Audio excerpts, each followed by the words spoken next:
2025 সালের 6ই ডিসেম্বর আমি বাবরি মসজিদে শিলান্যাস করব বেলডাঙ্গার কোনো একটা জমিতে। আমরা কোনো ব্যক্তির ব্যাপারে কুৎসার পক্ষে নয়। মুর্শিদাবাদে জনৈক বিধায়ক যেটা বলেছেন তার ব্যক্তিগত মতামত এক। দ্বিতীয় কথা হচ্ছে ইসলাম ধর্মের সাথে মুসলমানদের সাথে এর কোনো সম্পর্ক নেই। আর এটা কোনো মসজিদ নির্মাণের বিষয়বস্তু নয়, এটা হলো মূল।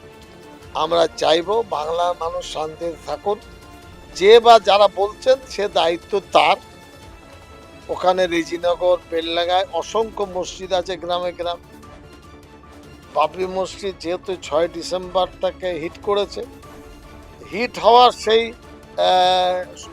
বিষয়টি তিনি বা কেউ রেখে স্ট্যান্ড তৈরি করতে চাচ্ছে। রাজনৈতিকভাবে সরকারের বা উন্নয়নের বিষয়ে নিশ্চয়ই বলার থাকলে বলা যাবে, তাই বলে সমাজকে বিব্রত করে রাস্তায় গোলমাল তৈরি হবে, পুলিশের সাথে ধস্তাধস্তি হবে, আইন শৃঙ্খলার অবনতি হবে, এটা যেন কেউ না করে।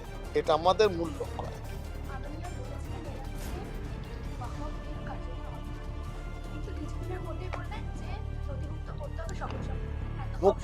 মুখ্যমন্ত্রীর আর্গুমেন্টের আমি উত্তর দেবার কে? আমি বারবার বলেছি, আজকেও বলছি, মুখ্যমন্ত্রী আমি বলি ওয়াকাফের বিষয়টা সংবেদনশীল। মুসলমান সমাজের সাথে ওয়াকাফের সম্পর্ক 1,500 বছরের। ঘটনাটি বা বক্তব্যটি ওয়াকাফ ইউজারের বিষয়, ইন জেনারেল সব নয়। ভবিষ্যৎ কি হবে আমরা জানি না। উম্মিদ পোর্টালে যে ফর্ম তারা বিলি করেছেন 45-46টি পয়েন্ট আছে। ওই পয়েন্টগুলো পূরণ করে ফর্ম ফিল আপ করা নাকানিচুবানি খেতে হচ্ছে। কেন্দ্রের আইন, সেক্ষেত্রে আমরাও বলবো যার দ্বারা যথাসাধ্য পোর্টালে আপনি রেজিস্ট্রেশন করুন। এর অর্থ এই নয় যে পোর্টালে রেজিস্ট্রেশন না হলে ওই সম্পত্তি হাতছাড়া হয়ে যাবে। আমরা কিন্তু হাতছাড়া হতে দেব না।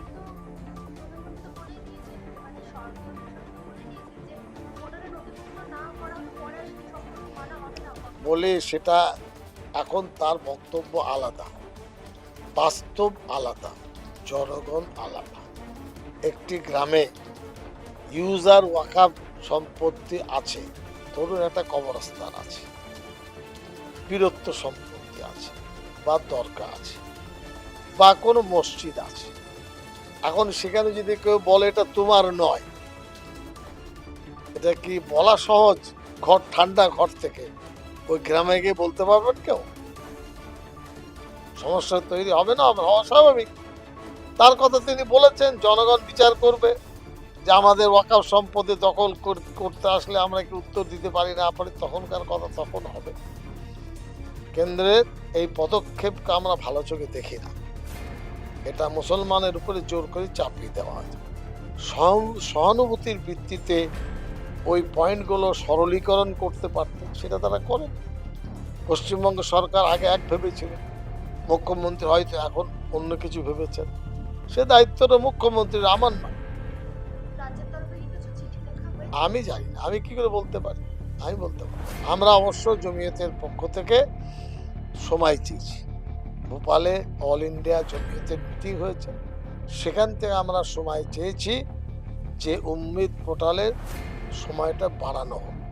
গতকাল নাকি সুপ্রিম কোর্ট বলেছে উম্মিদ পোর্টালের কোনো সময় আমরা বাড়াতে পারবো না, আপনারা ট্রাইব্যুনালে যান। এখন গতকালের পরে আজকাল 3 দিন বাকি আছে, আরো কি হয় সেটা দেখা। কিন্তু এটাও সাথে সাথে বলছি, 5 তারিখ হয়ে গেলে সব সম্পত্তি বেদখল হয়ে যাবে আর মুসলমানরা চুরি করে বসে থাকবে, এটা কিন্তু হবে না। তখনকার অবস্থাটা তো বলা যাবে, তখন সকাল দুপুর 12টার খবর তো সন্ধ্যাবেলা বলা যাবে না। ঘড়ির কাঁটায় যখন 12টা বাজবে তখন 12টা বেজেছে বলে তার প্রতিকার, প্রতিবাদ, প্রতিরোধ তখন বলা যাবে। এখন আমরা অ্যাডভান্স কিন্তু বলতে পারবো। লড়াইটা খুব সঙ্গীন, খুব স্পর্শকাতর। মুসলমান সমাজ ওয়াকফ সম্পত্তির 1 ইঞ্চি জমি ছাড়বে না। আমরাও কোনোদিন সেটা মেনে নেব না কেউ জোর করবে।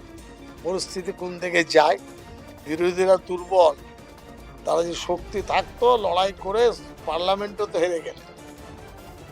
সুপ্রিম কোর্টের ডিভিশন বেঞ্চ একটা আকস্মিক অর্ডার দিয়ে বসে আছে, 2 বিচারপতি রিটায়ার করলে এর 3য় বিচারপতি এসছে। কতটা তিনি কিনা মানসিকতা তৈরি করে লড়াই করতে পারেন ভবিষ্যৎ বলবে। পরিস্থিতি খুব জটিল, এতে কোনো সন্দেহ নেই।